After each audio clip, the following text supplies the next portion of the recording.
خوش آمدید my lovely listeners. Today we are going to start episode number 12 of میری روح میں اتر ذرا by انایا احمد. عارف آفس سے آکے آج کچن میں کافی بنانے پہنچ گیا تھا. وہ آج کافی خوشگوار مون میں تھا.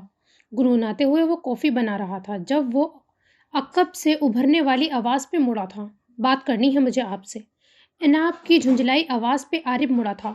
وہ دروازے کے بیچوں بیچ ہاتھ میں ایک خوبصورت گفٹ پیک لیے کھڑی تھی جس میں ایک خوبصورت ہینڈ بیگ تھا اور دوسرے ہاتھ میں بکے تھے.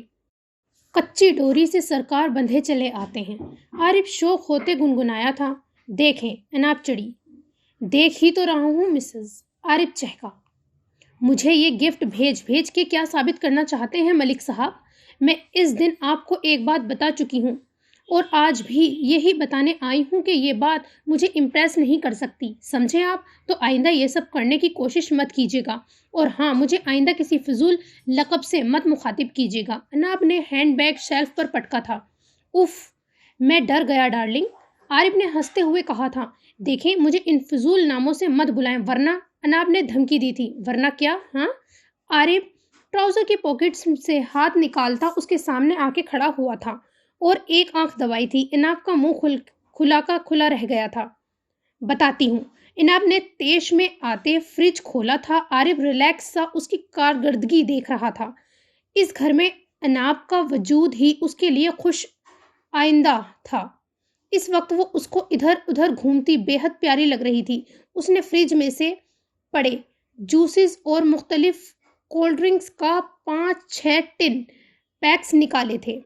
اب پکارے مجھے کسی فضول نام سے. اناب نے فروٹ پنچ بیگ پہ انڈیل دیا تھا. ایک پل کو عارف سن رہ گیا تھا. پھر چہرے پہ وہی جان لیوا مسکراہٹ آن ٹھہری تھی. ہنی مائی بیبی. عارف نے اس کو آنکھ مارتے ہوئے کہا تھا. آپ یوں نہیں مانیں گے نا. آپ یہ لیں. اب اور 2 ٹین پیک کھول کے ہینڈ بیگ کے خوبصورت ڈیزائن پہ انڈیل دیے تھے جو ہینڈ بیگ کے نقش و نگار کو بگاڑتے جذب ہو رہے تھے. عارف کا دائیں گال کا ڈمپل واضح تھا جس کا مطلب تھا کہ وہ ہنس رہا ہے. My better half, my love, my life. Arif نے اس کی کیفیت سے لطف اندوز ہوتے ہوئے کہا تھا. اناب نے آؤ دیکھا نہ تاؤ دیکھا سنک میں پانی کے نیچے رکھ دیا تھا بیگ. یہ لے. اب خوش کہیں جو دل کرتا ہے. اب نہیں ہمت کریں گے مجھے کچھ بھیجنے کی. یہ رہا پھولوں کا تحفہ. اناب نے کہتے بکے ڈسٹ بن میں پھینکا تھا. عارف نے ایک پل کو لب بھینچے تھے. شاید اپنے خلوص کی بے وقتی پہ اس کا دل دکھا تھا. وہ خود پر کنٹرول کر گیا. غصہ نہ کرو ہنی، ریلیکس. عارف اس کے پاس سے گزرتا کہتے باہر نکل گیا تھا. اناب پاس پڑے اسٹول کو کھینچ کے بیٹھ گئی تھی. تبھی اندر آتی دیبا کی آواز پہ وہ ہوش میں آئی تھی. تم یہاں کیا کر رہی ہو اور یہ کیا پڑا ہے یہاں پہ؟ یہ گند کس نے پھیلایا ہے؟ دیبا نے اندر آتے کچن کے فرش پہ گرے مختلف مشروب کو دیکھ کر کہا تھا. سنک کا نل بند کر کے جب بیگ اٹھایا تو اس کی چیخ نکلی. اس کا یہ حال کس نے کیا؟ اف خدایا. دیبا چیخی تھی. میں نے. تمہارے سر نے یہ گفٹ بھیجا تھا مجھے. آج میں نے بھی مزہ چکھا دیا. آئندہ کبھی وہ نہیں بھیجیں گے گفٹ. اناب نے اپنا مارکا بتایا. اناب تمہیں آئیڈیا بھی ہے؟ تم نے کیا کیا ہے؟ دیبا صدمے سے چیخی تھی. کان مت پھاڑو. کیا کر دیا ہے میں نے؟ پتا ہے سب مجھے. اناب نے کہا تھا. تمہیں پتا ہے یہ کس برانڈ کا بیگ تھا؟ دیبا نے پوچھا. مجھے کوئی انٹرسٹ نہیں ہے. اناب کو غصہ آیا. اناب یہ ایک مہنگا ترین بیگ تھا. ڈیور کا لیڈی بیگ ہے یہ. اس کی ملکیت کم سے کم 12 لاکھ ہے. دیبا نے صدمے سے بتایا تھا. تو پھر کیا ہوا؟ کیا؟ اناب سمجھ آنے پہ صدمے سے چیخی. عارف کو تو اس کی ملکیت کا پتا تھا مگر اس نے اناب کو ٹوکا بھی نہیں تھا. دیبا اب کیا ہوگا؟ اناب کو رونا آ گیا. دیبا ہونک سے اس بیگ کی حالت دیکھ رہی تھی. نیکسٹ سین. ہمدان مول سے چیزیں لے کر نکلا تھا اور گھر کی طرف روانہ ہوا تھا. تبھی گھر جاتے فٹ پاتھ پہ کسی نسوانی وجود کو گرتے دیکھا تھا. یہ روڈ سنسان تھا. یہاں زیادہ رش نہیں ہوتا تھا. اسی لیے وہ اکثر ہی اس راستے کا انتخاب کیا کرتا تھا. وہ جلدی سے گاڑی روک کے نکلا تھا. آپ ٹھیک ہیں؟ اس نے ایک پکی عمر کی عورت کو گرتے ہوئے دیکھا تو اس کے پاس جا کے پوچھا تھا جس کے سر سے اب خون بہہ رہا تھا کیونکہ سڑک کا کونا ان کے سر میں لگ گیا تھا. او مائی گوڈ، آپ کے تو خون بہہ رہا ہے. ہمدان نے پریشانی سے اس کی پیشانی کو چھوا تھا جو نم بے ہوشی کی حالت میں تھی. وہ کچھ سوچتا ان کو سہارا دے کر گاڑی تک لے آیا تھا. اس کا رخ اب یہاں سے 5 منٹ کے ڈرائیو پہ واقعہ ہاسپٹل کی طرف تھا، وہاں ایمرجنسی میں لے جایا گیا تھا مریض کو۔ کیسی ہے اب وہ پیشنٹ؟ ہمدان نے پوچھا تھا۔ آپ کون ہیں ان کے؟ آپ کی گاڑی سے ہوا ہے ان کا ایکسیڈنٹ؟ ڈاکٹر نے اگلا سوال کیا تھا۔ جی نہیں، وہ یہ رشتے میں میری سگی خالہ ہیں، وہ گھر میں ان کا پاؤں پھسل گیا تھا، آپ ان کی پٹی کر دیں۔ ہمدان نے پیترا بدلا تھا، وہ جانتا تھا کہ اگر اس نے سچ بولا تو خواہ معاملہ لٹک جاتا ہے۔ ٹھیک ہے، مرہم پٹی کر دی ہے ہم نے، ان کا بی پی لو ہو گیا ہے جس کی وجہ سے ان کو چکر آیا ہے، آپ 10 منٹ تک لے جا سکتے ہیں، یہ کچھ میڈیسنز ہیں، ان کی ڈائٹ کا خاصا خیال رکھیں، ڈاکٹر نے ہدایت دی تھی۔ السلام علیکم آنٹی، کیسی طبیعت ہے اب آپ کی؟ ہمدان نے ڈاکٹر کے جانے کے بعد اس کمرے کا رخ کیا جہاں اس خاتون کو رکھا گیا تھا۔ وعلیکم السلام، میں ٹھیک ہوں بیٹا، اب بہت شکریہ ہے تمہارا، جیتے رہو بیٹا، فریحہ بیگم نے اس کو پیار کرتے ہوئے کہا تھا۔ شکریہ کی کوئی بات نہیں ہے، یہ میرا فرض تھا، اور آنٹی اگر کوئی آپ کو ہاسپٹل کے ملازمین سے پوچھے تو آپ نے بتانا ہے کہ آپ میری سگی خالہ ہیں، کیونکہ میں یہ معاملہ طویل ہونے نہیں دینا چاہتا تھا، تو انکوائری کے دوران اپنا اور آپ کا یہ رشتہ بتا دیا۔ ہمدان نے ساری بات بتائی تھی۔ ٹھیک ہے بیٹا، فریحہ خاتون نے حامی بھری تھی۔ چلے آئیں، میں آپ کو آپ کے گھر تک چھوڑ دوں، آپ کا سارا سامان بھی میں نے گاڑی میں رکھا ہے۔ ہمدان نے ان کو سہارا دے کر کھڑا کیا تھا اور سفر کے دوران ان کے درمیان ہلکی پھلکی بات چیت ہوئی تھی۔ فریحہ تو اس کو دعائیں دیتی نہیں تھک رہی تھی، وہ اس کی اچھائی سے متاثر ہوئی تھی۔ یہ لیں، آپ کے بتائے ہوئے پتے پہ آ گئے ہیں، ہمدان نے ایک طرف گاڑی کھڑی کر کے کہا تھا۔ جیتے رہو میرے بچے، خدا سدا خوش رکھے، آؤ بیٹا میرے ساتھ اندر۔ فریحہ خاتون نے کہا تھا۔ نہیں آنٹی، ایسے اچھا نہیں لگتا، آپ اپنے بیٹے کو بھیج کے سامان منگوا لیں، ہمدان نے منع کیا تھا۔ ارے ایسے کیسے جانے دوں میں تمہیں، اور رہی بات بیٹے کی تو بچے میری صرف 2 بیٹیاں ہیں، تم بھی تو بیٹے جیسے ہی ہو، اتنی مدد کی ہے تم نے میری، فریحہ بیگم نے اصرار کیا تھا۔ ٹھیک ہے آپ چلے، پھر میں یہ سامان لے کے آتا ہوں، ہمدان نے کہا تھا، تو وہ مسکراتے ہوئے اتر گئی تھی۔ جیسے ہی فریحہ بیگم اپنے گھر میں داخل ہوئی تھی تو ٹی وی لاؤنج میں بیٹھی مناہل ماں کا حال دیکھ کے تڑپ گئی تھی۔ ماما کیا ہوا ہے آپ کو؟ یہ ماتھے پہ پٹی، آپ ٹھیک تو ہیں نا؟ مناہل نے گھبراتے ہوئے ایک ہی سانس میں سوال کر ڈالے تھے۔ میری جان، میں بالکل ٹھیک ہوں، بس ہلکی سی چوٹ آ گئی تھی، فریحہ بیگم نے کہا تھا۔ مگر کیسے؟ آپ نے گھر کال کیوں نہیں کی؟ مناہل نے اگلا سوال کھڑا کیا تھا۔ اس سے پہلے کہ وہ کوئی جواب دیتی، مناہل عقب سے آتی آواز سن کے اچھل پڑی تھی۔ آنٹی یہ رہا آپ کا سامان۔ ہمدان کے بڑے بڑے شاپنگ بیگز تھے جو اس نے صوفے پر رکھے تھے۔ یہ مناہل کے منہ سے بے اختیار نکلا۔ ہمدان نے آواز پہ سر اٹھا کے دیکھا تھا تو حیران زدہ رہ گیا تھا۔ بیٹا، اس اچھے بچے نے میری مدد کی ہے، میں تو بیچ رہا بی پی لو ہونے کی وجہ سے بے ہوش ہو گئی تھی، اس نے مجھے ہاسپٹل تک پہنچایا ہے، فریحہ نے بتایا تھا۔ آنٹی آپ کو مزے کی بات بتاؤں؟ اس چکر میں میرے کھاتے میں ایک اور الزام درج ہو گیا ہے، آپ کو یہ سمجھے گا کہ یہ بھی سوچی سمجھی پلاننگ تھی۔ ہمدان نے بات کسی تھی، مناہل نے پہلو بدلا۔ آپ بیٹھے مما، مناہل نے فریحہ بیگم کا دھیان بٹایا تھا۔ ارے بیٹا بیٹھو تم، اور تم جاؤ چائے کا انتظام کرو، مناہل کو ہدایت نامہ جاری کیا تھا۔ ہمدان کی تو بتی سی بند نہیں ہو رہی تھی، یہ اس کی زندگی کا سب سے حسین اتفاق تھا۔ ارے یہ ہیرو انسان کون آ گیا ہمارے گھر میں؟ پریشہ کہتے ساتھ اندر داخل ہوئی تھی۔ ساری اسٹوری اب فریحہ بیگم نے پریشہ کو سنائی تھی۔ پریشہ تو دیوانی ہو گئی تھی ہمدان بھائی کر کر کے۔ بیٹا آج کل ایسے لوگ کہاں ملتے ہیں بھلا، تم واقعی ہی ایک اچھے انسان ہو، فریحہ بیگم نے کہا تھا۔ جی بھیا، مما بالکل ٹھیک کہہ رہی ہیں، پریشہ نے بھی حامی بھری تھی۔ ارے نہیں، ایسا بھی کچھ نہیں ہے، حالانکہ کچھ لوگ مجھے بہت برا انسان کہتے ہیں۔ ہمدان نے ایک نظر مناہل پہ ڈالی تھی جو اس چھوٹے سے برآمدے نما سٹنگ روم میں صوفے پر بیٹھی تھی۔ ارے کون ہے وہ نمونے انسان، ذرا ملوائیں مجھ سے، پریشہ نے غصے سے کہا تھا۔ بس ہیں ایسے بھی کچھ نمونے، ہمدان ہنستے ہوئے کہہ رہا تھا۔ مناہل غصے سے اٹھی تھی۔ میں چائے لے کے آتی ہوں، مناہل کہتے باہر نکل گئی تھی۔ ہمدان یار کنٹرول، ہمدان نے خود کو ڈپٹا تھا۔ مناہل نے چائے بنا کے بھیج دی تھی، خود منظر عام سے غائب ہو گئی تھی۔ ابرار صاحب بھی آ گئے تھے، سب ہمدان سے گھل مل گئے تھے۔ اگلی بار آنے کا عہد لے کے ہمدان ایک خوبصورت شام گزار کے چلا گیا تھا۔ نیکسٹ سین، آفس میں معمول کے مطابق دن کا آغاز ہو چکا تھا۔ وہ جو پہلے اناب جمشید بن کے آتی تھی، پچھلے کچھ دن سے اس کی حیثیت بدل ڈالی تھی۔ وہ اناب عارب ملک بن چکی تھی۔ یہ تبدیلی اس کو ہضم نہیں ہو رہی تھی۔ اس بات نے اس کو بےقل کیا ہوا تھا۔ اب کل ایک نیا مسئلہ کھڑا کر آئی تھی وہ۔ ابھی وہ حساب کتاب میں مگن تھی جب خوشبوؤں میں رچا بسا عارب ہمدان کے ہمراہ اندر داخل ہوا تھا۔ گڈ مارننگ اناب، ہمدان نے اس کو گمسم کھڑا دیکھ کے مخاطب کیا تھا۔ اناب چونکی۔ عارب پاس سے گزر کے اندر جا رہا تھا۔ اناب کا دل پہلی بار برا ہوا تھا۔ ہائے، اب کیا ہوگا؟ میں اتنا نقصان کر دیا ان کا، اسی لیے غصہ ہیں۔ اب یہ کیا کریں گے میرے ساتھ؟ میں تو ساری زندگی ان کی رقم ان کو نہیں لوٹا سکتی۔ اناب سوچ رہی تھی ملکہ عرب واپس آ جائیں اور مجھے آج کی تفصیلات بتائیں، میرے آفس میں آئیں۔ عارب کہتا آگے بڑھ گیا تھا۔ عارب کے پیچھے ہی اناب اندر داخل ہوئی تھی۔ عارب حسب معمول لیپ ٹاپ کو آگے رکھے ای میل چیک کرنا شروع ہو گیا تھا۔ اناب نے اس دوران اس کو آج کا سارا شیڈیول بتا دیا تھا۔ اس نے سر ہلایا تھا۔ اناب ابھی بھی چپ چاپ وہاں کھڑی تھی، کہنے کے لیے الفاظ کا چناؤ کر رہی تھی۔ کیا بات ہے اناب، کچھ اور بتانا ہے کیا؟ عارب نے اس کو کھڑا دیکھ کے پوچھا تھا، جو الجھی کھڑی تھی۔ مجھے ایک بات کرنی ہے۔ اناب منمنائی تھی۔ بولو، سن رہا ہوں میں۔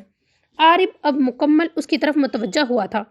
وہ کل جو ہوا، میرا مطلب ہے کہ کل جو کچھ ہوا مجھے بالکل نہیں پتا تھا، جب بعد میں پتا لگا تو، مگر دیکھیں آپ، میں سب ٹھیک کر دوں گی۔ اناب نے بے ربط جملے بولے تھے۔ اناب، مجھے بالکل سمجھ نہیں آ رہی، بات کیا ہے؟ عارب نے کہا تھا، وہ بیگ، کل جو بیگ میں نے خراب کیا تھا اس کی قیمت کا مجھے بالکل آئیڈیا نہیں تھا، مگر ٹھیک ہے، آپ میری پے میں سے کٹنگ کر کے پیسے پورے کر لیں گے، یہ بھی ٹھیک ہے، اناب نے کہا تھا۔ عارب بات سمجھ کے اٹھ کے اس تک آیا تھا۔ دیکھیں، آپ کاٹ لے پیسے، مجھے کوئی مسئلہ نہیں ہے، آپ آئندہ کبھی اتنا مہنگا گفٹ نہیں دیجیے گا، بلکہ کبھی گفٹ ہی مت دیجیے گا۔ اناب منمنائی تھی۔ شش، بہت بولتی ہو تم مسز عارب، میرا سب کچھ تمہارا ہی ہے، ایسے 10 بیگ بھی خراب کر دو میں تب بھی اف نہیں کروں گا، مگر اگر اتنا پریشان ہوگی تم تو مجھ سے ڈانٹ پڑے گی۔ عارب نے اس کا چہرہ اپنے ہاتھ میں لیتے ہوئے اپنے انگوٹھے سے اس کا گال سہلایا تھا۔ نہیں، مگر وہ پیسے، اناب نے کچھ کہنا چاہا تھا، بس اب کوئی بات نہیں ہوگی اس پہ، خود بھی اپنے ذہن سے یہ بات ہٹا دو۔ عارب نے کہا تھا، میں چلتی ہوں۔ اناب نے اس کے حصار سے نکلنا چاہا تھا۔ اتنا گھبراتی کیوں ہو مجھ سے؟ عارب نے خفگی سے پوچھا تھا۔ نہیں تو میں کیوں گھبراؤں گی کسی سے؟ اناب نے کہا تھا۔ میں کسی کی نہیں، اپنی بات کر رہا ہوں۔ عارب نے اس کو گھورا تھا، تبھی فون بجا تھا۔ آج شام ڈنر پہ چلو گی میرے ساتھ؟ عارب نے آفر کی تھی۔ آپ کا فون آ رہا ہے سر۔ اناب نے بات بدلی تھی۔ میں اس سے اہم موضوع پہ بات کر رہا ہوں، عارب نے اس کا چہرہ دیکھتے ہوئے کہا تھا۔ مجھے کام ہے، اناب منمنائی۔ تمہیں کام کرنے کی کوئی ضرورت نہیں ہے، عارب نے اس کا بہانہ مسترد کیا تھا۔ فون بھی بج بج کے خاموش ہو گیا تھا۔ سر پلیز، اناب نے کہا۔ سر کہنا تو چھوڑ دو یار، عارب جھنجھلایا۔ دیکھیں، میرے خیال میں آفس کے ماحول میں آپ کو یہ سب حرکتیں کر کے مجھے پریشان نہیں کرنا چاہیے، اناب نے غصے سے کہا تھا۔ مطلب گھر میں کر سکتا ہوں؟ عارب شوق ہوا۔ اناب نے گھورا۔ دیکھو اناب، میں تمہارے ڈر سے واقف ہوں، مگر یہ بات بھی دھیان میں رکھو کہ دنیا کو پتہ لگ چکا ہے تم اب مسز عارب ملک ہو۔ میں یہ نکاح چھپانے کے لیے نہیں کیا تھا، تمہیں عزت اور تحفظ دینا بنیادی مقصد تھا۔ عارب نے اس کو رسان سے سمجھایا تھا۔ اگر اس نکاح کا مقصد آپ تحفظ ہی رکھیں تو بہتر ہے، مزید نوازشات کر کے میرے لیے مشکلات مت کھڑی کریں، اناب نے اکھڑے ہوئے لہجے میں کہا تھا۔ میرے خیال میں اس بارے میں ہم کبھی فری وقت میں بات کریں گے تو بہتر ہوگا، کیونکہ تمہاری کھوپڑی میں سیدھی بات تو جاتی نہیں ہے، عارب چڑھا تھا۔ اور میرے خیال میں بات نہ کرنا بھی بہتر ہوگا، اناب کہتی باہر نکل گئی تھی۔ عارب سرد آہ بھر کے رہ گیا تھا۔ نیکسٹ سین۔ ارتضیٰ نے واٹس ایپ گروپ میں سب گرلز کو میسج کر دیا تھا، جس میں لڑکیوں نے ارتضیٰ سمیت رباب کو بھی ایڈ کیا ہوا تھا۔ السلام علیکم گرلز، آج تم میں سے کوئی یونی مت آئے، یونی میں جھگڑا ہوا ہے جس کی وجہ سے حالات کشیدہ ہیں، باقی تفصیل میں بعد میں ڈسکس کروں گا، اپنے باقی دوستوں کو بھی آگاہ کر دیجیے گا۔ یہ ارتضیٰ کی طرف سے موصول ہونے والا میسج تھا، جس کو پڑھ کے باقی سب تو پھر اپنے نم گم بستروں میں گھس کے نیند کی وادی میں اتر گئی تھی، مگر رباب ارتضیٰ حیدر، اس نے تو گویا روز اول سے قسم کھائی تھی کہ ہر بات میں ارتضیٰ کے اگینسٹ جانا ہے۔ وہ اٹھی اور تیار ہونے چل دی تھی۔ یوں نہ آنا کوئی حد ہے؟ موصوف کے آرڈر تو دیکھو ذرا۔ میں اتنی محنت سے اپنی اسٹوری مکمل کی ہے تاکہ سالانہ میگزین میں پبلش کروا سکوں، اور اوپر سے آج لاسٹ ڈیٹ ہے، اور ان کو دیکھ لو ذرا۔ رباب بڑبڑاتے ہوئے تیار ہوئی تھی اور اپنے مطلوبہ فائل اٹھا کے نکل پڑی تھی۔ حالانکہ ہلکا پھلکا ناشتہ کیا اور ڈرائیور کے ساتھ یونی کو روانہ ہو گئی تھی۔ یونی پہنچ کے ماحول اس کو ناسازگار لگا۔ دل میں آیا کہ واپس ہو لے، مگر وہ رباب ہی کیا جو عقل سے کام لے۔ چوکیدار انکل نے اس کو اندر جانے سے منع کیا تھا۔ انکل پلیز، میں پیچھے سے ایڈمن آفس جاؤں گی، وہاں رضوان سر کو ہینڈ اوور کرنا ہے بس، ورنہ میری اتنی محنت ضائع ہو جائے گی۔ رباب نے رونی صورت بنا کے التجا کی تھی۔ انکل سے اس کی واقفیت تو پہلے ہی تھی۔ ٹھیک ہے بیٹا، مگر صرف تمہاری خاطر آرام سے جانا، جلدی واپس آنا، اندر ٹوٹ پھوٹ ہو رہی ہے، 2 گروپس ہیں، پولیس سے بھی معاملہ کنٹرول نہیں کیا گیا، ڈائریکٹر صاحب ملک سے باہر ہیں۔ چوکیدار نے صورتحال سے آگاہ کیا تھا۔ اس بار وہ حقیقتاً ڈری تھی، مگر یہاں تک آ کے واپس جانا بے وقوفی تھی۔ اس نے بلڈنگ میں داخل ہونے کے بعد پچھلے حصے سے اندر جانا مناسب سمجھا تھا، کیونکہ اس کے خیال میں وہ جگہ محفوظ ہوگی۔ ایک دیوار کے پاس سے گزر کے اس نے پہلے ڈپارٹمنٹ کے ساتھ والی گلی میں جھانکا تھا، وہ خالی تھی۔ اس نے سکھ کا سانس لیا اور دیوار کے ساتھ چھپک کے چل پڑی۔ وفکے سے آوازیں آ رہی تھی توڑ پھوڑ کی، کبھی کبھی فائر بھی شروع ہو جاتی تھی تو وہ کانوں پہ ہاتھ رکھ لیتی تھی۔ وہ اس تنگ گلی سے گزر کے برآمدے میں داخل ہوئی تھی۔ اس ڈپارٹمنٹ میں کلاس رومز بند تھے، چند ایک کے دروازے کھلے تھے۔ وہ دیکھنے کو آگے بڑھی تھی، تبھی کسی نے اس کو زور سے اندر کی طرف کھینچا تھا۔ رباب کی چیخ نکلی، تم ادھر کیا کر رہی ہو؟ میں کیا بکواس کی تھی تمہیں؟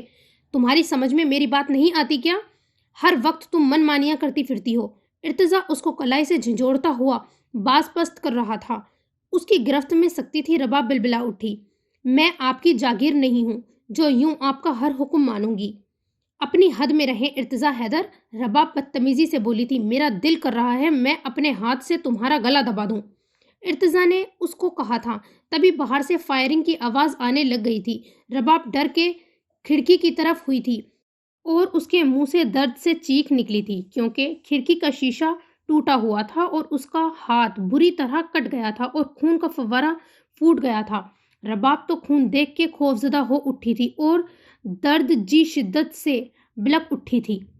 ارتضیٰ نے ضبط سے مٹھیاں بیچھی، اپنی جیب سے رومال برآمد کر کے اس کے ہاتھ پہ باندھا تھا اور اس کو بازو سے کھینچتا سامنے روم میں موجود لوگوں کو ہدایت دیتا اس کو پیچھے والے گیٹ کے پاس کھڑی گاڑی میں رباب کو بیٹھایا اور خود ڈرائیونگ سیٹ پہ آ بیٹھا۔ غصے سے اس کا چہرہ سرخ پڑ گیا تھا اور رباب کی سوں کی آواز گاڑی میں خاموشی کو توڑ رہی تھی۔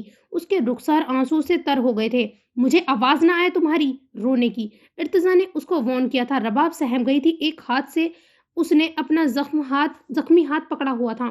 مجھے درد ہو رہا ہے۔ رباب کی ہچکی بندھ گئی تھی۔ یہ منمانی کرنے سے پہلے سوچنا چاہیے تھا۔ مجھے اس وقت تمہاری آواز نہیں سننی، تو بہتر ہے کہ منہ بند رکھو، ارتضیٰ نے تمیز اور تہذیب کو بالائے طاق رکھتے ہوئے کہا تھا۔ ٹھیک 2 منٹ بعد اس کی گاڑی ایک ہاسپٹل کے باہر کھڑی ہوئی تھی۔ اس کی سائیڈ کا دروازہ کھول کے اس کو بازو سے دبوچتا وہ اس کو اندر لے آیا تھا۔ کسی کو وہ کال پہلے ہی کر چکا تھا، تو ویٹنگ ایریا میں بیٹھنے کی بجائے سیدھا وہ کمرے کی طرف بڑھا تھا۔ اس کا رویہ بے حد جارحانہ تھا۔ السلام علیکم انکل، کیسے ہیں؟ ارتضیٰ نے کمرے میں داخل ہوتے ایک پکے عمر کے آدمی سے مصافحہ کیا تھا۔ وعلیکم السلام، آؤ ارتضیٰ، میں الحمدللہ ٹھیک ہوں۔ یہ پیاری سی بچی کون ہے؟ اس آدمی نے خوش دلی سے کہتے ہوئے ارتضیٰ کے پیچھے کھڑی مورتی کو دیکھتے ہوئے کہا تھا۔ آفت ہے، ارتضیٰ بڑبڑایا، یہ میری اسٹوڈنٹ ہے انکل۔ آج یونی میں لڑائی ہو گئی تھی، حالات کافی خراب ہیں۔ اسٹوڈنٹس کو منع کیا گیا تھا یونی آنے کو، مگر ہوتے ہیں کچھ ڈھیٹ لوگ، نتیجہ آپ کے سامنے ہے۔ ارتضیٰ نے ٹھان لی تھی اس پر طنز کے تیر چھوڑنے کی۔ رباب کو اور رونا آیا، مگر کس بات پہ زیادہ آیا تھا وہ فیصلہ نہ کر پائی تھی، میری اسٹوڈنٹ کہنے پہ یا پھر ڈھیٹ۔ آؤ بیٹی، بیٹھو ادھر، ہاتھ دکھاؤ اپنا۔ ڈاکٹر صاحب نے اپنے پیشہ ورانہ انداز میں اس کو اپنے ٹیبل سے آگے والی کرسی پر بیٹھا کر ہاتھ کا معائنہ شروع کیا تھا۔ کٹ کافی گہرا ہے، شیشہ ابھی اندر ہی ہے، ڈاکٹر نے بتایا تھا اور اپنی جگہ سے اٹھا تھا۔ اس کو نکالنے میں درد ہوگا اور خون بھی مزید نکلے گا۔ ارتضیٰ، ان کو ادھر بیٹھاؤ سسٹر۔ پھر ارتضیٰ اور نرس سے بیک وقت مخاطب ہوئے تھے۔ ادھر آؤ رباب۔ اب کے ارتضیٰ کے لہجے میں نرمی تھی تھوڑی۔ رباب اٹھ کے ایک بینچ پہ آ گئی تھی جس کے سامنے ایک اسٹول رکھ کے اور اوزار سمیت ڈاکٹر صاحب براجمان تھے۔ رباب اور زیادہ ڈر گئی تھی۔ ارتضیٰ کا ہاتھ زور سے دبوچا تھا۔ ارتضیٰ، مجھے نہیں کروانا یہ سب، بہت درد ہوگا پلیز۔ رباب تڑپی۔ ارتضیٰ کے دل کی دنیا تہس نہس ہو گئی تھی۔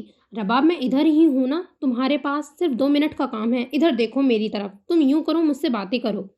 ارتضیٰ نے اس کو باتوں میں لگا کر اس کا ہاتھ ڈاکٹر کی طرف کیا تھا۔ وہ ارتضیٰ سے گلے شکوے میں مگن تھی۔ ڈاکٹر اب اپنا کام شروع کر چکا تھا۔ جب اوزار سے کانچ کا ٹکڑا نکالا تھا تو رباب کا آنسو ٹوٹ کے ارتضیٰ کی ہتھیلی میں گرا تھا۔ یہی ارتضیٰ کے ضبط کی انتہا تھی۔ وہ رباب کے برابر بیٹھا تھا، اس کو خود میں سمو لیا تھا۔ بس ہو گیا، شش، چپ۔ ارتضیٰ اس کو ساتھ لگا کے تسلی دے رہا تھا۔ ڈاکٹر اور نرس اس انداز پہ ان کو مشکوک نظروں سے دیکھنے لگے تھے۔ انکل، آپ جلدی سے ڈریسنگ کریں، یہ میری بیوی بھی ہے اسٹوڈنٹ ہونے کے ساتھ ساتھ، ارتضیٰ نے بتایا تھا۔ وہ سوں میں مگن تھی۔ ڈاکٹر حیران ہوا مگر پھر جلدی سے پٹی کی تھی۔ لیں بیٹا، ہو گیا، ڈرنے کی کوئی ضرورت نہیں ہے، ڈاکٹر نے کہا تھا۔ ارتضیٰ نے اس کو نرمی سے الگ کیا تھا اور ایک ٹیشو پیپر اس کو تھمایا تھا۔ ڈاکٹر نے کچھ ہدایات اور میڈیسن لکھ کے دی تھی ارتضیٰ کو۔ رباب اتنے میں ہی نڈھال ہو چکی تھی۔ رباب کو گاڑی میں بیٹھا کے ارتضیٰ اس کے لیے فریش جوس لایا تھا اور اس کو زبردستی 1-2 گھونٹ پلائے تھے۔ یہ کہاں جا رہے ہیں ہم؟ یہ میرا گھر کا تو راستہ نہیں ہے۔ رباب کے حواس کچھ بحال ہوئے تو نہ جانے انجان راستوں کو دیکھ کے پوچھا تھا۔ میرے خیال میں یہ تمہارے اپنے گھر کا ہی راستہ ہے جو تمہارا اصل گھر ہے، ارتضیٰ نے کہا تھا۔ مطلب آپ مجھے اپنے گھر لے کے جا رہے ہیں؟ رباب تڑپ کے بولی تھی۔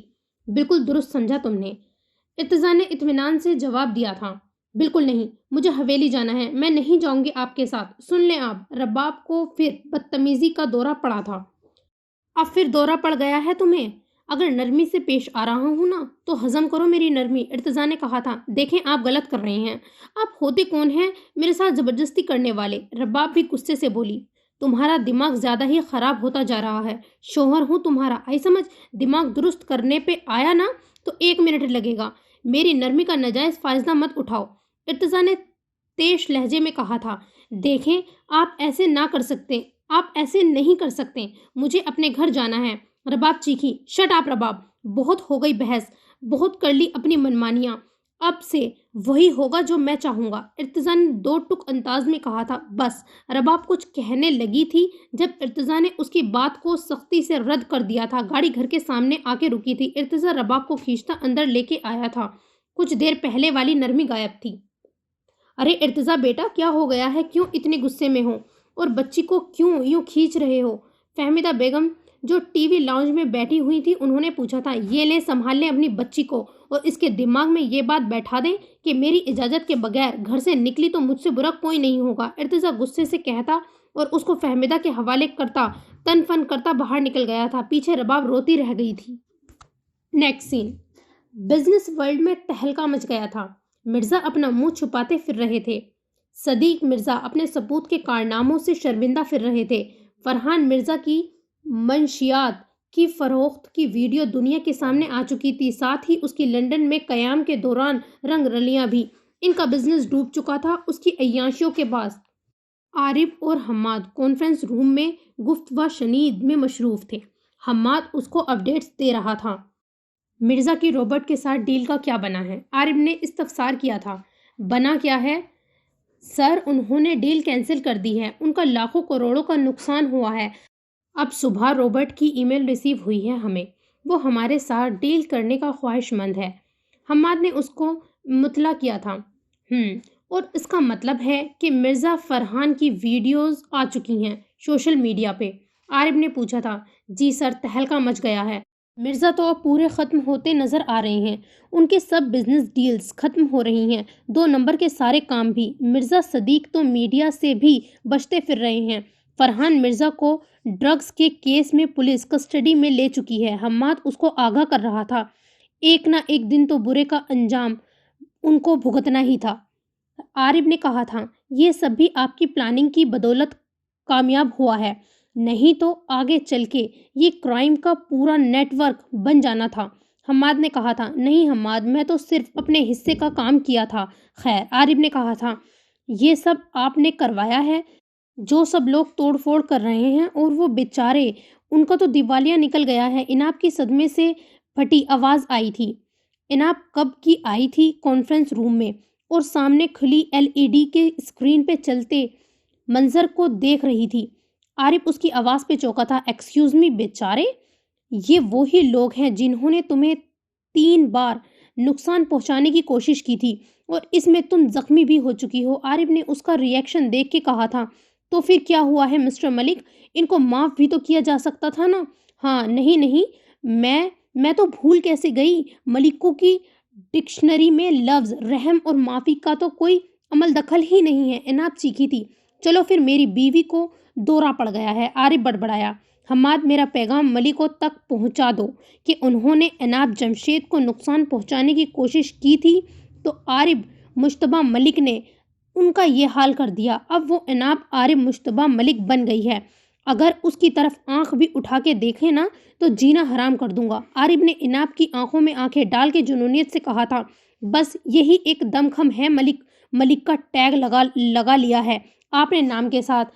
اکڑ ہی ختم نہیں ہوتی، جو دل میں آتا ہے کریں۔ ملک صاحب، میں آپ سے ہر شفاقی کی امید رکھتی ہوں، مگر اپنے ساتھ میری تشہیر مت کیجیے۔ اناب پھر پھٹی تھی اور کہتے باہر نکل گئی تھی، یار حماد، اس کے ساتھ میں کون سی شفاقی کی ہے؟ عارف نے چڑھ کے پوچھا تھا۔ یار جب یہ توپ اندر آئی تھی تو مجھے بتا دیتے۔ عارف نے حماد کو گھورا تھا۔ آپ ڈرتے ہیں کیا اس سے؟ پہلے بھی تو اس کے سامنے اس طرح کے معاملات ہم ڈسکس کر چکے ہیں۔ حماد نے ہنستے ہوئے کہا تھا، یار حماد، پہلے اور بات تھی، اب بیوی ہے وہ میری، سمجھا کر، اس کو ہینڈل کرنا مشکل ہو رہا ہے۔ عارف نے کہا تھا۔ حماد ہنس دیا تھا۔ عارف آفس کے کام کے بعد گھر جانے کو نکلا تھا تو لفٹ کے سامنے کھڑی اناب پر نظر پڑی۔ وہ ششو پیج میں مبتلا لگ رہی تھی۔ ہیلو بیٹر ہاف، یہاں کیوں کھڑی ہے میری ملکہ عرب؟ عارف نے شوخی سے اس کے پاس آ کے کہا تھا۔ آپ سے مطلب مسٹر ملک؟ اناب نے گھورا تھا۔ ویسے ایک بات بتاؤں، جب تم مسٹر ملک کہتی ہو نا تو بہت کیوٹ لگتی ہو۔ عارف نے ہنستے ہوئے کہا تھا۔ دیکھیں عارف سر، میں اس وقت کسی بھی بحث کے موڈ میں نہیں ہوں، مجھے گھر جانا ہے۔ اناب نے کہا تھا۔ ہاں تو جاؤ نا، پچھلے 5 منٹ سے میں تمہیں اس لفٹ کے سامنے کھڑا دیکھ رہا ہوں اور مجھے امید ہے تم کافی دیر پہلے کی یہاں ہی کھڑی اس لفٹ کو گھورنے کا فریضہ انجام دے رہی ہوں گی، کیونکہ ملک فوبیا کے ساتھ ساتھ آپ کو لفٹ فوبیا بھی ہے نا۔ عارف کو اس کے ڈر کا پتہ تھا، وہ آج بھی لفٹ میں اکیلی نہیں جاتی تھی۔ میں سیڑھیوں سے چلی جاؤں گی، وہ کہتے مڑی تھی۔ ہرگز نہیں اناب، تم لفٹ سے ہی جاؤ گی۔ عارف کے دماغ میں بھی کچھ آن سمایا تھا۔ نہیں، میں نہیں جاؤں گی، اناب نے زور دیتے ہوئے کہا تھا۔ 2nd گراؤنڈ فلور جانا ہے، یعنی صرف 1 فلور نیچے، اور اس میں زیادہ ٹائم نہیں لگنا میڈم، آج یہ ڈر بھی نکال ہی دیتے ہیں آپ کا۔ عارف بھی ٹھان چکا تھا۔ کیا؟ نہیں، بالکل بھی نہیں، میں ہرگز نہیں جاؤں گی لفٹ سے، ڈر خود ہی نکل جائے گا، آپ بازو چھوڑیں میرا پہلے۔ اناب بپری تھی۔ نہیں لگے گا ڈر، آئی پرومس، عارف نے گمبھیر لہجے میں کہا تھا۔ آپ ساتھ آئیں گے لفٹ میں؟ اناب نے تائید چاہی تھی۔ ہرگز نہیں، عارف نے مطمئن انداز میں کہا تھا۔ اناب کا سکون ہوا ہوا۔ ایسے کیسے میں اکیلی جا سکتی ہوں؟ میں ایک مرتبہ پہلے بھی اس اندھیرے میں ڈر گئی تھی، میری سانس بند ہو جاتی ہے اور اتنا اندھیرا ہوتا ہے کہ اناب بے ربط انداز میں بولتی تھی۔ شش، خود سے چلنا سیکھو، اپنے ڈر کو مار دو، تم اب مسز عارف ہو، میں نہیں چاہتا تم وہی دبو اناب رہو جس کو ہوا بھی چھو کے گزرے تو وہ ڈر جاتی ہے، اور تمہیں پتہ ہے مجھے یقین ہے کہ تم اپنے ڈر سے نکل آؤ گی اناب۔ عارف نے اس کو اپنے سامنے کرتے ہوئے کہا تھا۔ وہ کیسے؟ اناب نے کھوئے ہوئے انداز میں کہا تھا۔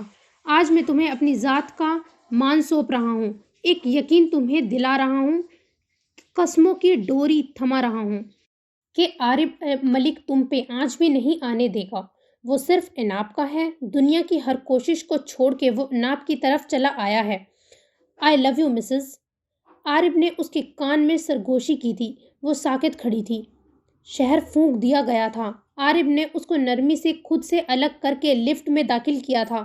اس ساری کاروائی میں اناب سن تھی۔ اس کے کانوں میں انہی لفظوں کی باشگشت تھی، آئی لو یو مسز۔ وہ اس شہر میں کھوئی ہوئی تھی، ارد گرد کی آوازیں آنی بند ہو گئی تھیں، دل نے الگ ادھم مچایا ہوا تھا، گالوں پہ حیا کی سرخی اور تپش محسوس ہو رہی تھی۔ اس نے تو آج لفٹ میں گھبراہٹ محسوس ہوئی تھی، نہ ہی اندھیرا محسوس ہوا تھا، نہ ہی گھٹن نے گھیرا تھا، صرف ایک ہی احساس نے گھیرا ہوا تھا، چاہے جانے کا احساس۔ کب لفٹ رکی، کب وہ نکلی، اس کو کچھ خبر نہ تھی۔ وہ کھوئی کھوئی حالت میں لفٹ سے نکل کے گراؤنڈ فلور پہ آئی تھی۔ آ کے دیبا کھڑی تھی۔ دیبا کیا کہہ رہی تھی اس کو کچھ سمجھ نہیں آ رہی تھی، صرف یہ اندازہ ہو رہا تھا وہ کسی بات پہ خوش ہے یا اس کے لفٹ میں اکیلے آنے سے خوش ہے۔ وہ دیبا کے ساتھ باہر نکل رہی تھی۔ جب عارف کے پاس سے گزری تھی، عناب نے سر اٹھا کے اس سحر کو دیکھا تھا جو مسرور سا اس کو ہی دیکھ رہا تھا، جیسے اس جادوگر کو اس کی حالت کا پتہ ہو۔ چہرے پہ ایک جاندار مسکراہٹ کے ساتھ اس نے عناب کی طرف دیکھتے ہوئے آنکھ دبائی تھی۔ عناب سنبھل کر چلو، دیبا نے کہا تھا۔ عناب تو گرتے گرتے بچی تھی۔ نیکسٹ سین۔ 2 گھنٹے بعد جب ارتضیٰ گھر آیا تھا تب بھی کھانسا تپا ہوا تھا۔ ابھی وہ کمرے میں گیا ہی تھا جب رباب جینز اور کرتے میں اندر داخل ہوئی تھی۔ یہ کیا ہولیا بنا کے گھوم رہی ہو تم؟ کوئی ڈھنگ کے کپڑے نہیں ہیں تمہارے پاس؟ ارتضیٰ نے کڑے تیور سے استفسار کیا تھا۔ ہاں ہے نا، ابھی کل ہی تو میرے شوہر نے مجھے برانڈڈ سے شاپنگ کروائی تھی اور پچھلے ہفتے میں دبئی سے شاپنگ کر کے لوٹی ہوں، رباب نے بھی تنک کے جواب دیا تھا۔ Shut up! کبھی گھر ٹکی ہو تو شوہر کو پتہ ہوگا نا کہ ایک بیوی بھی ہے اس کی۔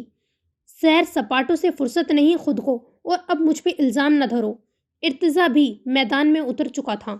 ہاں تو شوہر ابھی 2 گھنٹے پہلے شاندار رخصتی کروا تو لایا ہے، رباب نے کچھ دیر پہلے والی زبردستی پہ طنز کیا تھا۔ ہاں تو شاندار رخصتی بھی ہوئی تھی، مگر تمہیں وہ راس ہی کب آئی تھی؟ ارتضیٰ کون سا کم تھا؟ تبھی ارتضیٰ کی شرٹ پہ لگے خون کے دبے پہ رباب کی نظر پڑی تھی۔ یہ کیا ہوا ہے آپ کو؟ چوٹ کیسے آئی؟ لڑائی کی ہے کسی سے؟ رباب کا اگلا پروگرام شروع ہو چکا تھا۔ ارتضیٰ نے رباب کی نظر کے تعاقب میں اپنی شرٹ کو دیکھا تھا۔ ہاں جی، غصہ تو ارتضیٰ صاحب میں کوٹ کوٹ کے بھرا ہے، لے لیا ہوگا کسی سے پنگا۔ میٹر تو 1 منٹ میں گھوم جاتا ہے۔ رباب بی بی پٹر پٹر کر رہی تھی۔ رباب اپنی زبان کیا تم تھوڑی دیر کے لیے بند کر سکتی ہو؟ ارتضیٰ نے اس کو گھورا تھا۔ ارتضیٰ بیٹا، کھانا کھا لیا تم نے؟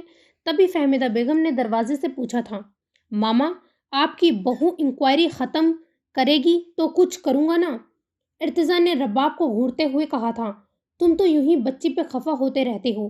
رباب، ارتضیٰ کو بھی کھانا دو اور خود بھی کھا لو تم، بلکہ میں خود بھجواتی ہوں کھانا، فہمیدہ بیگم کہتے ہوئے چلی گئی تھی۔ کون سے راز اگلوا لیے ہیں میں نے جو یوں الزام دھر رہے ہیں مجھ پہ؟ توبہ، ایک یہی پوچھ لیا ہے کہ شرٹ پہ خون کا نشان کہاں سے آیا ہے؟ رباب نے غصے سے کہا تھا۔ ہمدان کو گولی لگی ہے، اس کے خون کا نشان ہے، ارتضیٰ نے کہتے ساتھ ہی رباب پہ بم پھوڑا تھا۔ کیا ہمدان کو؟ اب کیسا ہے وہ؟ رباب کو فکر نے آن گھیرا تھا۔ بہتر ہے اب۔ یونی میں جو جھگڑا ہوا تھا، حالانکہ وہ اس میں ایک سازش کا کردار ادا کر رہا تھا، مگر زین شاہ کے بندوں نے اس کو گولی مار دی۔ ارتضیٰ نے رباب کی پریشانی دیکھتے ہوئے کہا تھا۔ آپ نے مجھے پہلے کیوں نہیں بتایا؟ رباب اس پہ غصہ ہوئی۔ اگر تمہاری زبان دراسی بند ہوتی ہی اگلا بندہ کچھ کہے نا۔ جب سے آیا ہوں تم ریپڈ فائر کیے جا رہی ہو۔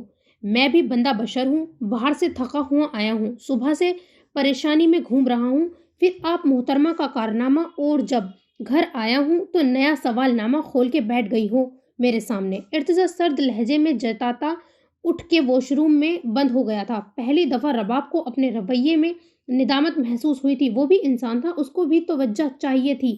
اب ان کے رشتے کی نوعیت بدل گئی تھی، مگر ان دونوں کے رویوں میں بھی فرق نہیں آیا تھا۔ رباب اپنے کمرے سے باہر نکلی تھی اور پہلا خیال اس کو مناہل کا ہی آیا تھا۔ اس کا نمبر ملا کے وہ گارڈن میں نکل آئی تھی۔ السلام علیکم۔ ارے واہ، آج کیسے رباب، ارتضیٰ نے ہمیں صبح صبح یاد کر لیا، مناہل کی چہکتی آواز گونجی تھی۔ بکو مت، رباب نے اس کو ٹوکا تھا۔ رباب جانتی تھی اس خبر کو سننے کے بعد مناہل کی کیا حالت ہوگی، کیونکہ وہ مناہل کی فیلنگز کو جانتی تھی ہمدان کو لے کر۔ اتنی سڑی ہوئی کیوں ہوں؟ مناہل نے ہنستے ہوئے کہا تھا۔ میں ہوں ہی ایسی، رباب نے فیکے لہجے میں کہا تھا۔ یہ انکشاف کب ہوا تم کو؟ مناہل آج زیادہ ہی اچھے موڈ میں لگ رہی تھی۔ آج تو یونی سے چھٹی ہو گئی ہے، مجھے ہی ہو گئی، مناہل نے رباب سے کہا تھا۔ مناہل تمہیں پتا ہے کہ آج یونی سے چھٹی کیوں ہوئی ہے؟ رباب نے اس سے پوچھا تھا۔ ہوگی کوئی وجہ؟ مناہل نے بات چٹکیوں میں اڑائی تھی۔ مناہل حمدان کو گولی لگی ہے۔ رباب نے آخر بتا ہی دیا تھا۔ لائن کی دوسری طرف آتی آواز بند ہو گئی تھی۔ مناہل سن رہی ہو نا؟ رباب نے کچھ دیر بعد پوچھا تھا۔ رباب وہ ٹھیک ہے نا؟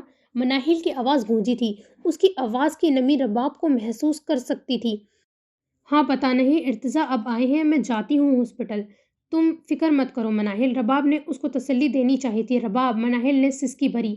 مناہل پلیز میری جان یوں مت رو، میں ابھی ہاسپٹل جاتی ہوں، پھر تمہیں صورتحال بتاتی ہوں۔ رباب نے اس کو دلاسا دیا تھا اور فون بند ہو گیا تھا۔ رباب کمرے میں ٹہل رہی تھی جب واش روم کا دروازہ کھلا اور ارتضیٰ باہر آیا تھا۔ مجھے حمدان کو دیکھنے ہاسپٹل جانا ہے، رباب نے سنجیدہ لہجے میں کہا تھا۔ ہاتھ کیسا ہے اب تمہارا؟ ارتضیٰ نے اس کا خفا خفا چہرہ دیکھتے ہوئے پوچھا تھا۔ میری بات کا یہ جواب نہیں ہے، رباب نے جھٹ سے کہا تھا۔ اور میرے بھی سوال کا یہ جواب نہیں ہے، میں پوچھ رہا ہوں کہ ہاتھ کیسا ہے تمہارا؟ ارتضیٰ نے پھر اس سے پوچھا تھا۔ آپ سے مطلب؟ بہرحال آپ نے جو ہمدردی دکھائی تھی، میری مرہم پٹی کروا کے اس کا شکریہ، اب جو پوچھ رہی ہوں اس کا جواب دیں۔ رباب کا لہجہ اب بھی روکھا ہی تھا۔ چوٹ ہاتھ پہ آئی ہے مگر اثر دماغ پہ ہوا ہے، اجازت لے رہی ہو یا اطلاع دے رہی ہو؟ ارتضیٰ نے اس کا لہجہ انجوائے کیا تھا۔ جو مرضی سمجھ لے، رباب اترائی۔ اگر بتا رہی ہو تو کچھ طور طریقے سیکھ لو، اور اگر پوچھ رہی ہو تو اپنے لہجے میں تھوڑی تمیز لاؤ۔ ارتضیٰ نے اس کو گھورا تھا۔ اگر کہتے ہیں تو گھٹنوں کے بل گر کے اجازت مانگ لیتی ہوں۔ رباب کی آنکھوں میں نمی آ گئی۔ رباب، تم بات کو دوسری طرف کیوں لے کے جاتی ہو؟ جس پوائنٹ پہ ہم لڑ پڑتے ہیں، ارتضیٰ نے خود کو اس پل بے بس محسوس کیا تھا، تو ہم لڑ ہی رہے تھے، بات تو کبھی ہم نے نارمل انداز میں کی نہیں ہے ارتضیٰ صاحب، رباب نے جتایا تھا۔ تو اس میں بھی مسز ارتضیٰ آپ کی ہی غلطی ہے، آئندہ میں تمہاری آنکھوں میں نمی نہ دیکھوں، آئی سمجھ؟ ارتضیٰ نے اس کو باجو سے پکڑ کے پاس کیا تھا۔ اب رونے پہ بھی پابندی لگا دی ہے، آپ چاہتے کیا ہیں آخر؟ رباب نے ایک اور شکوہ کیا تھا۔ ارتضیٰ اس کی گہری آنکھوں میں دیکھ رہا تھا، جہاں شکووں کا ایک جہاں آباد تھا۔ میں کیا چاہتا ہوں یہ بات تم خود سمجھو گی ایک دن رباب، میری چاہت اتنی سیدھی نہیں ہے، بہت الجھی اور ٹیڑھی میڑھی ہے۔ ارتضیٰ نے اپنے انگوٹھے سے اس کی آنکھ صاف کرتے ہوئے کہا تھا۔ ہاں تو اس چاہت سے ہی شادی کر لینی تھی۔ رباب جلی۔ یہ بھی ایک راز کی بات ہے۔ ارتضیٰ نے رباب کو آنکھ ماری۔ رباب پیچھے ہٹی تھوڑی سی۔ ارتضیٰ نے اس کا گریز بھانپ لیا۔ حوصلہ رکھو، اب اتنا بھی تمہارا دیوانہ نہیں ہوا کہ تمہیں دیکھ کے ہوش ہی کھو دوں۔ ارتضیٰ نے اس کو پاس کرتے ہوئے کہا تھا۔ چھوڑیں، دیر ہو رہی ہے، رباب منمنائی۔ ہاں دیر تو واقعی ہو رہی ہے، ارتضیٰ نے رباب کا چہرہ نظروں میں سموتے ہوئے کہا تھا۔ جی آنٹی آ رہی ہوں، رباب چیخی۔ ارتضیٰ ہڑبڑایا، گرفت ڈھیلی ہوئی۔ رباب بھاگی، اپنی پھولی سانس سمیت۔ بہانہ کارگرد ثابت ہوا۔ اف ارتضیٰ، تو گیا۔ ارتضیٰ نے اپنے دل کی حالت پہ غور کرتے ہوئے کہا تھا۔ رباب اور آنٹی فہمیدہ کو ڈرائیور ہاسپٹل لے کے آیا تھا۔ ارتضیٰ نے تھوڑا سا کام کر کے آنا تھا۔ السلام علیکم، رباب نے اندر داخل ہوتے ہوئے کہا تھا۔ کمرے میں حمدان کی ماما تھی بس۔ فہمیدہ آنٹی اور حمدان کی ماما جویریہ بیگم صوفے پہ بیٹھ چکی تھی۔ اوئے ہیرو، کیا کروا لیا ہے؟ رباب نے حمدان کے بیڈ کے پاس آ کے کہا تھا، جس کے ماتھے اور بازو پہ پٹی تھی، گولی کاندھے میں لگی تھی، ڈرپ لگی ہوئی تھی۔ کمزور سا لگا تھا حمدان رباب کو، یوں جیسے سارا خون نچوڑ گیا ہو۔ کچھ بھی نہیں، بس ایویں چھوٹا سا حادثہ ہو گیا ہے، حمدان نے ہنستے ہوئے کہا تھا۔ اکیلی آئی ہو؟ حمدان نے نہ چاہتے ہوئے بھی پوچھ لیا۔ تو اور کیا بارات لے کے آتی؟ صبح سے تم اپنے کھڑوس ٹیچر کی شکل دیکھ کے اکتائے نہیں ہو جو اب پھر ان کا پوچھ رہے ہو۔ رباب جلی۔ توبہ کر جاؤ رباب، اللہ کی گائے ہے تمہارا معصوم شوہر۔ حمدان نے اس کو چھیڑا۔ مجھے لگتا ہے کہ اب تم نے مجھ سے پٹنا ہے، رباب نے گھورا۔ تمہاری گرل فرینڈ نہیں آئی؟ رباب نے کہا تھا۔ پلیز رباب، اب تم ماہم کا ذکر کیوں کر رہی ہو؟ اور وہ میری گرل فرینڈ کس صدی میں تھی بھلا؟ حمدان، جو پہلے ہی دل برداشتہ تھا، اب اور چڑھا۔ اچھا تو کون ہے پھر؟ رباب کو دلچسپی ہوئی۔ شکل دیکھی ہے میری؟ کون بنے گی میری گرل فرینڈ؟ حمدان نے کہا تھا۔ اب تم اپنی تعریف سننا چاہتے ہو تو سیدھے سیدھے کہو، ایک دنیا مرتی ہے تم پہ۔ رباب نے اس کو گھورا تھا۔ ہے بس ایک کو ہی پرواہ نہیں ہے، چاہے میں جیوں یا مروں۔ شکوہ پھسلا۔ اچھا، اور وہ کون ہے؟ رباب نے اس کو سوال میں الجھایا تھا۔ تم کو بتانے سے کیا ہو جائے گا؟ ہمدان نے کہا تھا۔ میں اس کو سیدھا کر دوں گی۔ نخرے کیوں کر رہی ہے وہ گدھی کہیں کی؟ رباب جلال میں آئی۔ گدھی نہ بولو اس کو رباب، ہمدان نے اس کو گھورا تھا۔ کیوں نہ بولوں؟ ہے ہی وہ ایک نمبر کی گدھی۔ گدھی، رباب نے اس کو ٹریپ کرنا چاہا تھا۔ اس نے تمہارا خون کر دینا ہے، ہمدان نے اس کو دھمکایا۔ ٹھیک ہو رہا ہے تمہارے ساتھ، نہ بتاؤ، رکھو دل میں، یوں ہی پھرتے رہنا ساری عمر۔ رباب کو غصہ آیا۔ تمہاری دوست ہے مناہل ابرار، بتاؤ اب کیا کرو گی تم؟ ہمدان نے آخر بتا ہی دیا تھا۔ رباب کو تو گویا 400 وولٹ کا جھٹکا لگ گیا تھا۔ اس کو تو یقین نہیں ہو رہا تھا، اتنی خوشی، اوف سچ! رباب چیخی۔ ہاں بابا، آہستہ بولو، ماما لوگ دیکھ رہی ہیں، اور تم بھی اس بات کو اپنے پیٹ میں رکھنا۔ پہلے ہی تمہاری دوست نہ جانے کیوں خائف رہتی ہے مجھ سے، اب نیا اکاؤنٹ نہ کھل جائے میری طرف۔ ہمدان نے ہنستے ہوئے کہا تھا۔ تم فکر ہی نہ کرو، میں ذرا ارتضیٰ کو تمہاری کنڈیشن کا بتا کے آئی۔ رباب کہتے باہر نکل گئی تھی۔ ہمدان کسی کو تصور میں مخاطب کر کے آنکھ موند گیا تھا۔ تو یہ پارٹ یہیں پہ اینڈ ہوتا ہے۔ انشاءاللہ نیکسٹ پارٹ میں ملاقات ہوگی۔